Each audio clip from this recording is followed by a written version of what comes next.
Fala, mestres, meu nome é Augusto Bax, eu sou investidor de criptomoedas há pelo menos 500 bilhões de anos e hoje nós vamos fazer análise gráfica de Bitcoin, falar sobre o contexto do mercado, falar sobre as eleições americanas, o que pode estar refletindo isso no preço do mercado de ações, no mercado tradicional e também nas criptomoedas. Então, se você já gosta desse tipo de conteúdo, deixa o seu like, compartilha com teus amigos, se inscreva no canal que mais cresce no Brasil e tamo junto!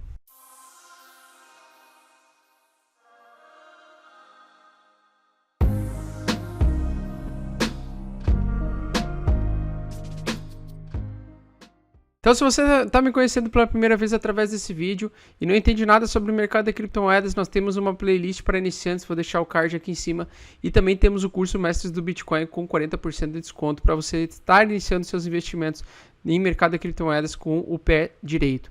Se você quer aprender na velocidade da luz como lidar bem com esse mercado, primeiro link na descrição, só você acessar ali o curso Mestre do Bitcoin. Bom, pessoal, o gráfico do Bitcoin. Vamos dar uma olhada no que está acontecendo. Cada barra que você está enxergando aqui, cada barra branca representa um dia positivo, cada barra preta um dia negativo.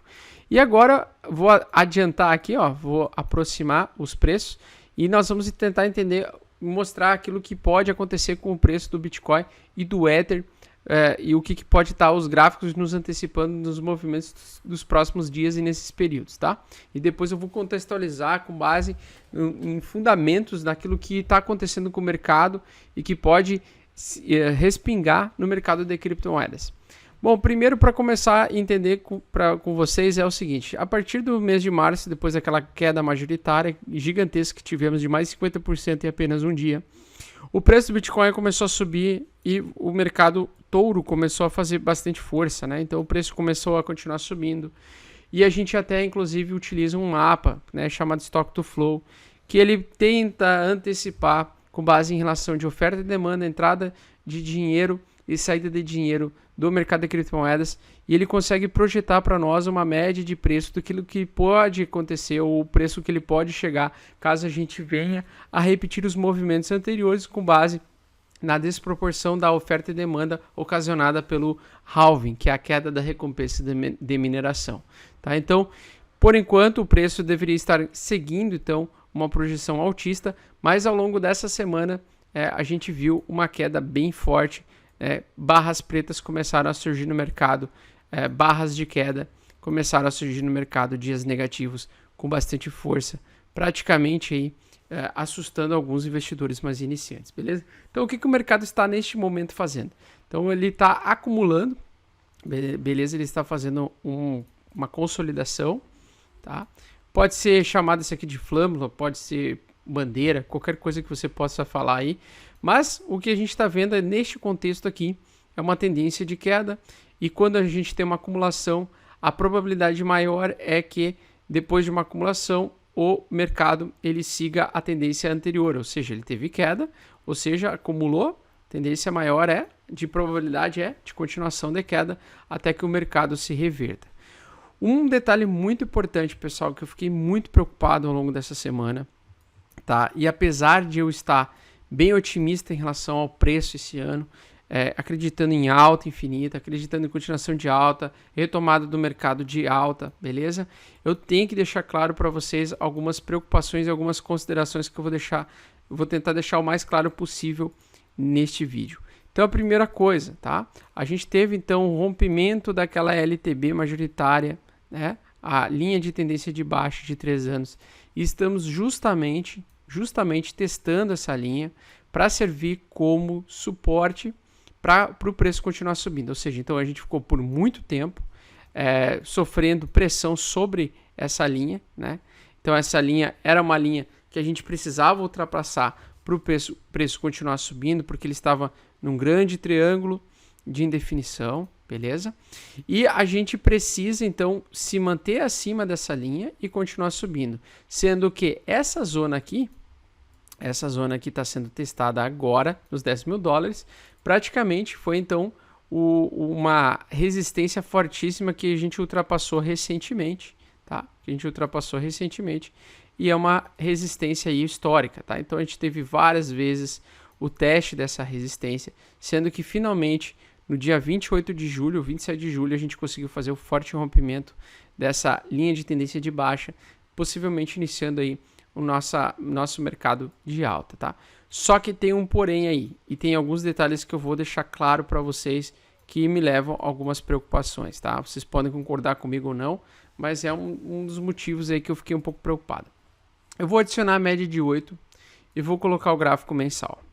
Eu quero que vocês prestem atenção, claro que ainda faltam 22 dias e 3 horas especificamente para a gente terminar esse candle mensal, tá? Então esse candle ainda não está fechado, beleza?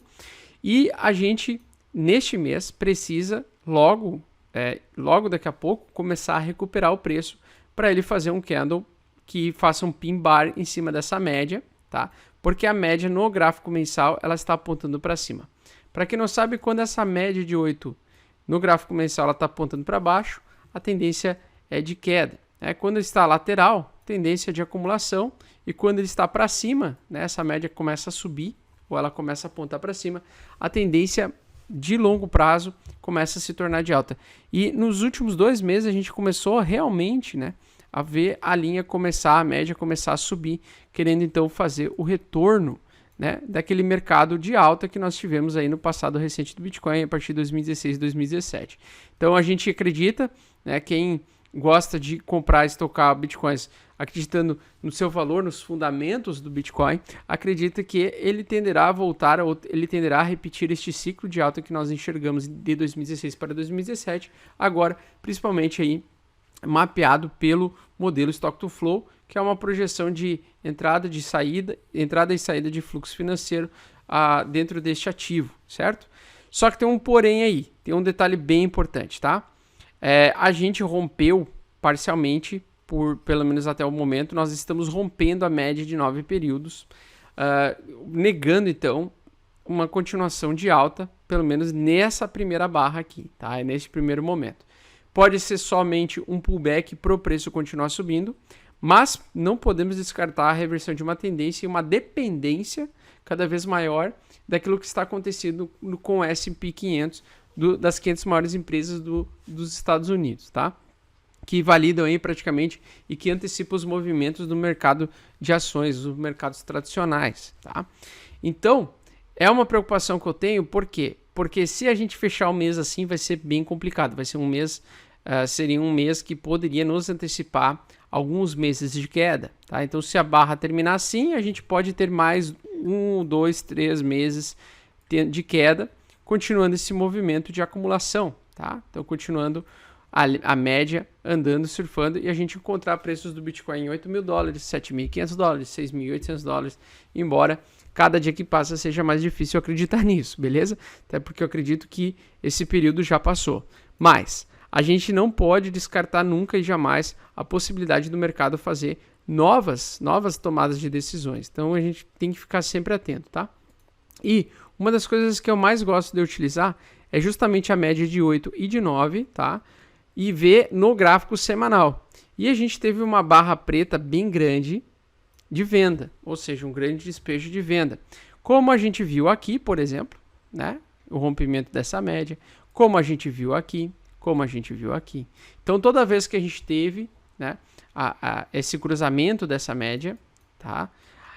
Ela antecipou para nós, tá? No médio prazo, um início de mercado de baixa, tá? Sendo um mercado de curto prazo, de baixa, ou seja, como aqui foram praticamente aí 4 semanas, né? 4 semanas de queda violentas, né? E esse é o problema do Bitcoin e de outros criptoativos.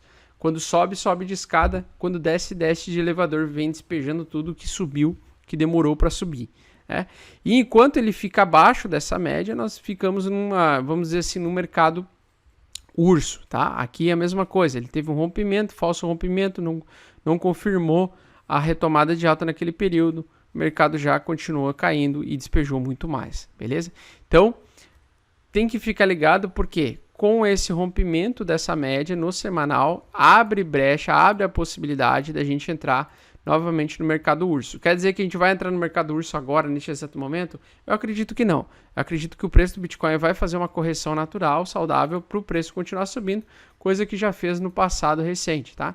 Então, ele por enquanto já corrigiu 21%. Nos anos de 2017 e 2016 ele chegou a corrigir 38% para o preço continuar subindo, às vezes até 40%, tá? E até eu queria ver uma Fibonacci aqui para ver se ele poderia até chegar próximo a Fibonacci e mostrar aí para nós uma correção grandona mesmo, meio que assustadora para quem está iniciando, né?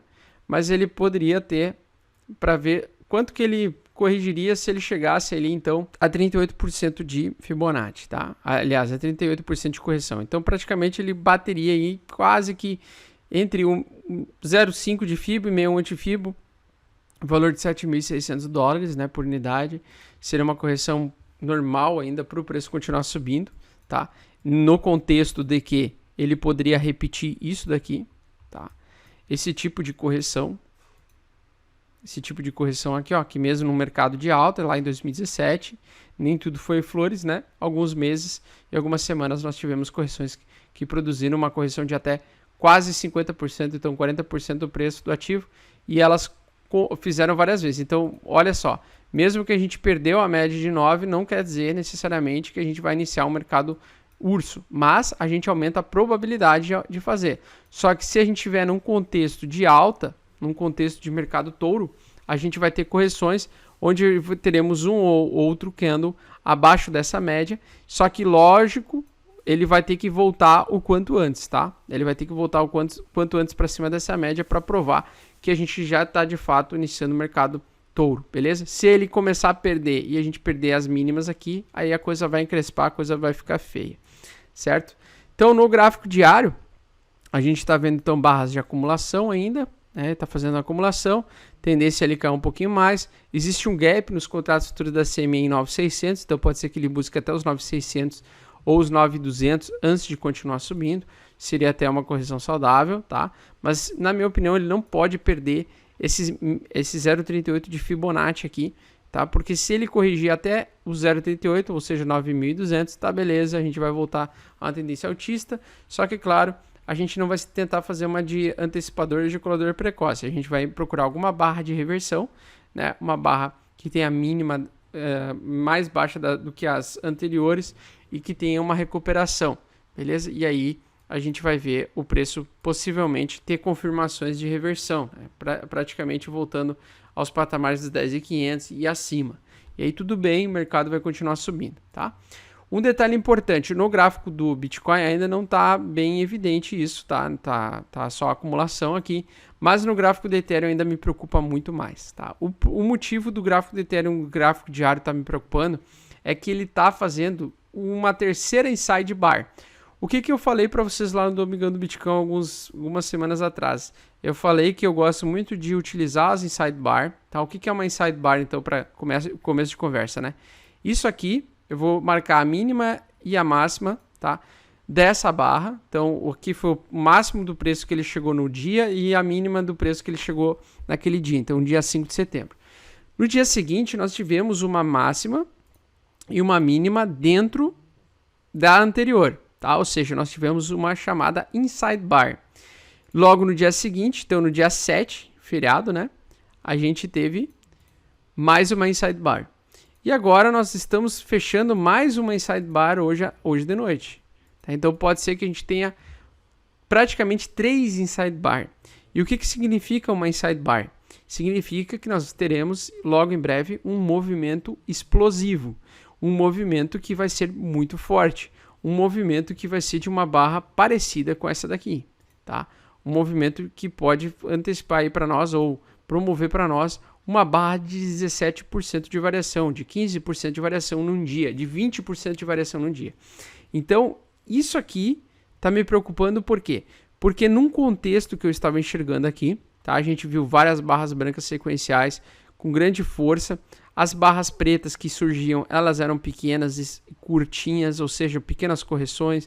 Os vendedores estavam fracos nas suas posições, eles não estavam conseguindo assumir o controle do mercado, e o mercado comprador, né, os compradores estavam conseguindo reassumir várias vezes o mercado, definitivamente logo depois daqueles 2 meses em que o mercado ficou acumulando. E agora com essa Inside Bar, antes eu quero mostrar para vocês, olha o tamanho dessas barras pretas que começaram a surgir. Então antes as barras vendedoras eram pífias, pequenas, com pouquíssimo volume, e agora veja a quantidade de vendedores que começaram a entrar na jogada, né? O que é isso aqui? É o mercado vendedor tentando reassumir, né, a parada aí do mercado, tá? É um desequilíbrio completo entre o mercado vendedor e o mercado comprador. E as barras pretas elas estão ficando de um tamanho um pouco perigoso. Isso quer dizer o quê? Que com a sequência de barras pretas que eu estou vendo e essas duas barrinhas brancas inside bar, uma inside bar e a outra inside bar sem força de impulso, né, sendo rejeitado ainda a continuação de alta dessa barra aqui, porque essa barra aqui poderia ser uma inside bar que poderia antecipar para nós uma alta, mas como ela falhou miseravelmente e ela está fechando abaixo da média de 80 períodos no gráfico diário, que também é outra média muito importante e que a gente não perdeu, tá? Desde que a gente começou a subir, a gente não perdeu essa média, tá? E quando a gente perdeu essa média aqui lá em março, olha o que aconteceu. Olha o que aconteceu quando a gente perdeu essa média de 80, tá? Se a gente manter abaixo hoje e tiver antecipação de um movimento explosivo, sim, ele pode ter um movimento explosivo de baixa no Ethereum mais uma vez, ou seja, uma barra grande, preta ou vermelha, dependendo aí do gráfico que você usa, se você usa ele com essas cores ou não, mas você pode ver uma barra bem grande, 17% de queda ou até superior. Caso a gente veja esse fechamento dessa barra abaixo dessa média, a coisa vai começar a encrespar, a coisa vai começar a ficar um pouco perigosa, apesar de que quando a gente olha no gráfico semanal e no gráfico mensal, tá? Olha no gráfico semanal, gráfico mensal, a média apontando para cima também, como aconteceu no Bitcoin, ou seja, a princípio seria a tendência de continuação de alta, ó, média de 8 também apontada bem para cima, tá? Ou seja, antecipando aí para nós um movimento direcional de alta para os próximos meses.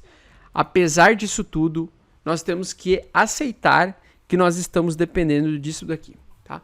Então, há 4 dias atrás, né, aliás, esse final de semana já começaram as eleições americanas, tá? Então, alguns estados ali, como a Carolina do Norte, as pessoas já começaram as votações e, na minha opinião, o mercado de ações está antecipando ou tentando antecipar o resultado das eleições no gráfico.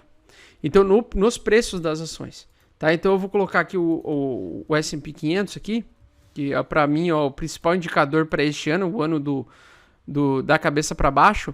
E uma coisa que me chama muita atenção é que ela teve o rompimento da média de 9, tá? No semanal.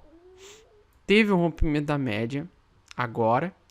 Na próxima semana a gente precisa recuperar isso aqui. A gente precisa voltar acima dessa média para a gente voltar, digamos, a estar num estado de continuação de crescimento, né, uma continuação de alta dos mercados tradicionais, mercados acionários, tá? E se a gente ficar tendo cada vez mais barras pretas, ou seja, semanas pretas, né, que é o que eu acredito que vai acontecer, tá? Eu acredito que o mercado vai estar pessimista em relação às eleições americanas. Essa é a minha opinião, não sou dono da verdade, tá? Mas eu tô um pouco preocupado porque se a gente começar a ter barras pretas, né, ou seja, correções mais profundas no S&P 500, que foi quando, desde aquela grande queda majoritária no S&P 500, a gente não teve nenhum tipo de correção maior. Se a gente tiver uma correção mais profunda no S&P 500, isso pode trazer e arrastar o Bitcoin e o Ethereum junto, beleza? Esqueça aquela história, vai funcionar como commodity. Eu ainda acredito que o mercado de criptomoedas não está maduro o suficiente para se comportar como uma commodity como o ouro, por exemplo, que as pessoas vão estar migrando os seus dólares e comprando Bitcoin para se proteger de uma queda. Eu acho que se a gente tiver uma segunda busca de liquidez, ou uma segunda perna de liquidez, ou pelo menos uma correção mais profunda de 50% no S&P 500, a gente pode ver o Bitcoin sim buscar os 8 mil dólares por unidade novamente, Ethereum também entrar na casa dos 200 dólares por unidade, embora, claro, acredito que a gente estava pelo menos no mercado touro, E só que não posso negar para vocês, hoje eu estava esperando alta, hoje eu estava esperando, depois dessa inside bar aqui, eu estava esperando um movimento explosivo de alta, coisa que não aconteceu, e a cada hora que passa tá cada vez pior esse tipo de barra. É uma barra com um corpo bem grande, tanto no Ethereum quanto no Bitcoin, e para mim é uma preocupação em relação ao S&P 500. Eu acho que o S&P 500 está ditando os rumos de como vai estar os preços das criptos. Outra coisa interessante, a gente teve uma barra de sinal que foi atravessando essa média de 9. Depois nós tivemos um doji de confirmação, tá? Um doji de confirmação de movimento. Aí nós tivemos hoje mais uma barra preta com grande volume de venda, com um fechamento de venda. As barras pretas estão ficando cada vez maiores. Compara essas barras aqui com essas daqui. Compara essas barras pretas com as barras brancas, tá? Ou seja, nós estamos perdendo a força compradora do mercado. Esse é o contexto que eu estou enxergando. Isso é muito preocupante, porque sim, não te apega à ideia, tá, do Stock to Flow somente. A gente tem que analisar o contexto daquilo que a gente está vivendo. E outro detalhe importante, não quer dizer que aqui no Stock to Flow, aparentemente neste período, nós deveríamos estar valendo 16 mil dólares por unidade ou já 15 mil dólares por unidade, tá? Por quê? Porque no passado, né, o Bitcoin ele sempre começou a andar com atraso. Diferente desse período aqui que ele se antecipou ao modelo Stock to Flow, nos outros momentos, né, ele andou com atraso. E conforme eu falei em um dos domingões dos Bitcoins, eu falei o seguinte, dos Bitcoins, né? Eu falei o seguinte, eu acredito que o próximo ciclo sim vai ser de alta até os 100 mil dólares, mas ele vai demorar muito mais do que esse ciclo aqui, que também que demorou já mais do que esse aqui. Então eu acho que nós vamos chegar a esses valores para o final de 2022, por exemplo, se o modelo Stock to Flow seguir conforme, se o mercado continuar crescendo, se o capital continuar entrando, se as instituições entrarem no mercado cada dia mais, beleza, a gente pode chegar nesses patamares. Mas vai demorar muito mais tempo do que no ciclo anterior. Então, eu acredito que o ciclo que levou um ano e alguns meses para fazer aquela bull run, eu acredito que pode levar 2 anos e meio, talvez 3 anos, para a gente conseguir chegar nesses patamares de preço, seguindo somente um modelo Stock to Flow, por exemplo, tomando base somente o modelo Stock to Flow, tá? Então, eu estou um pouco preocupado, eu vou ter que admitir isso para vocês, beleza? Eu estou um pouco preocupado com esse tamanho dessas barras, beleza? O mercado está tentando reagir, a força compradora está tentando retomar os preços acima, mas não está conseguindo, está falhando miseravelmente. A cada 4 horas está apanhando, beleza? E o S&P 500 parece que está ditando o ritmo aí, ragatanga de todos os mercados, beleza? Então, fiquem bem atentos. Eu tomei a decisão de ficar 100% dolarizado neste presente momento por causa do risco. Não tem problema se eu perder alguns Ethereum ou alguns Bitcoins. Eu vendi praticamente tudo, todas as minhas posições, preocupado com uma queda maior, beleza? Conforme eu tinha dito no último vídeo, eu estava 50-50 e hoje de manhã, com a aproximação aí e vendo outros sinais, eu achei melhor, né? Achei mais interessante ficar 100% dolarizado enquanto esse período de eleições aí, pré-eleições, passe, tá? Então, eu estou um pouco preocupado porque nas outras vezes que aconteceram nas eleições, o mercado 1 ou 2 meses antes das eleições, ele caiu muito forte, tá? Ele teve correções bem fortes e eu também estava esperando um mês de queda para o preço do Bitcoin e do Ethereum em agosto. Não aconteceu, errei mais uma vez a projeção do mês, mas foi no mês seguinte, né? Já é outra vez que aconteceu, pela milésima vez aconteceu isso, de eu falar, eu acredito que agosto vai cair. Aí não caiu em agosto, caiu no dia seguinte. Ou, eu acredito que janeiro vai subir. Não subiu em janeiro, mas subiu em fevereiro, entendeu? Então pode ser que seja, eu espero que seja um mês que fique se mantendo firme, tá? E que o mensal do Bitcoin e do Ethereum consiga se manter acima dessa média de 8, tá? Fazendo pelo menos uma sombra, né? E voltando esse corpo, né? O corpo do preço, ou seja, os preços voltarem aos patamares de $400 no Ethereum até o final do mês e do Bitcoin também acima dos 10.500 e dos 11 mil dólares. E aí isso mostrar para nós que até o final do mês o mercado ia estar se recuperando, né? Ia estar continuando fazendo um movimento de alta e a gente estaria fazendo o pullback para continuar subindo para o infinito e além. Bom, então eu espero que vocês tenham gostado desse vídeo. Um vídeo ficou um pouco longo, mas espero que vocês tenham entendido aí basicamente a minha linha de raciocínio, minha linha de pensamento.